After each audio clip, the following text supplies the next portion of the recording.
You met them before. You know you did. Same room, same night, 20 minutes of actual conversation. You remember what they were drinking. And now they're putting out a hand like it's the first time. Nice to meet you. You say it back. You smile. And somewhere behind that smile, a very old sentence clicks into place. I guess I wasn't very interesting. That sentence feels like evidence. It feels like the obvious explanation. It's wrong. And the real reason is stranger than you think, and much better news. In the next few minutes, I'll show you why people forget you, and it has almost nothing to do with what you said. It has to do with when you said it, and with how memory actually behaves in a room full of people. Then I'll give you 4 small moves that make you stick. None of them involve being louder. Here's what was happening while you were talking. The person listening to you wasn't only listening, they were getting ready to speak. Rehearsing a first sentence, watching for the gap. Researchers tested this. People sat in a circle, reading words out loud, one after another, then were asked what they'd heard.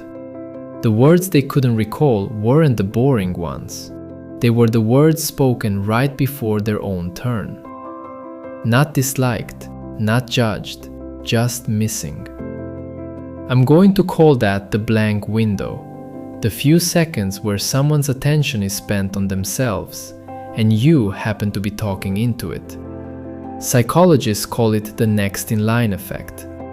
There was a lab with turns and index cards. A party is messier, and the window isn't a stopwatch, but the mechanism travels. Attention spent on your own turn is attention not spent recording mine. You weren't forgettable. You landed in the blank window. Now here's where it gets worse before it gets better.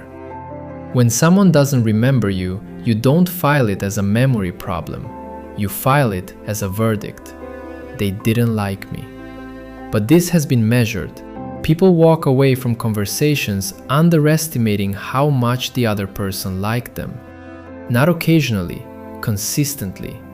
Strangers in a lab, students meeting their dorm mates, adults at a workshop. Same gap every time. So the story you told yourself was 2 errors stacked on each other. 1, they forgot you, and you read it as rejection. 2, they almost certainly liked you more than you'd have guessed. Okay, so why doesn't 20 minutes of being perfectly pleasant leave a mark? Because memory doesn't record a conversation, it compresses it. What tends to survive is the sharpest moment and the last moment. The middle gets flattened into a general impression. Pleasant, fine, nice person. And the general impression is not a memory, it's a shrug.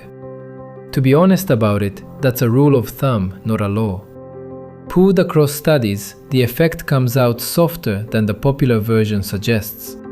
But the direction holds, uniform gets compressed. And that's the real problem with being easy and even and agreeable for 20 minutes. It isn't that you did badly, it's that you gave memory nothing to file. Which brings us to the part that changes what you do tomorrow. One of the oldest findings in memory research is from 1933. Put a list of similar things in front of someone, make one of them different, and that's the one they'll remember. Not the biggest, not the loudest, the one that doesn't match its neighbors. Sit with that because it's the whole video. The variable is contrast, not volume. Loud is memorable in a quiet room.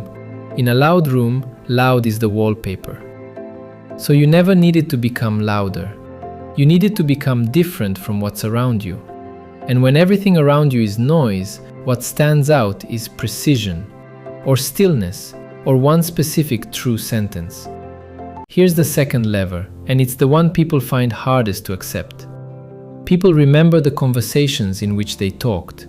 When someone reveals something about themselves, the reward circuitry in the brain lights up, the same machinery involved in food and money. In one experiment, people gave up real cash for the chance to talk about their own opinions instead of someone else's. And when researchers looked at what makes a person likable in a first conversation, the winner wasn't charm or wit, it was asking questions. Specifically follow-up questions, the ones that prove you listened instead of waiting to deliver your next line. So the strategy inverts. You've been trying to be worth remembering. The move is to make them the one talking, and be the person who was there while they did it. 4 moves. None of them loud. 1. Take the edges. If there's something you want to land, don't drop it into the middle of a group where 3 people are queuing up to speak. Say it as a topic opens or right as one closes. The blank window is smallest at the edges. 2. One concrete detail. Not, I like to cook. I've been chasing the same sourdough for 6 weeks and it keeps coming out flat. Specific stands out. Generic is wallpaper. 3. One follow-up question.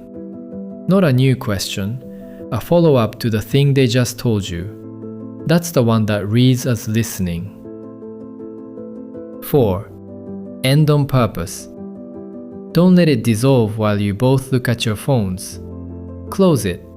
I'm really glad I ran into you tonight. The ending is one of the 2 things that survives. And the quiet 5th. Come back. In one study, 4 women who never spoke a word to anyone became more liked simply by attending more classes. Presence does work that brilliance can't. 3 ways this backfires. Performing the concrete detail instead of meaning it. Asking a follow-up you prepared in advance. People hear the difference. And announcing your exit like a speech. All 3 read as effort, and effort is the one thing people do remember. Fair warning on that last one, it only works from neutral. Showing up more doesn't fix someone who already can't stand you. So, the next time somebody puts out a hand like it's the first time, that isn't a verdict, it's a window. And now you know where the edges are. If this helped, hit like.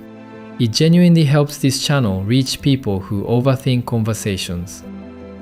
Tell me in the comments which of the 4 you'll try first. And subscribe. Next time, why almost no conversation ends when both people want it to, and how to leave one without making it weird.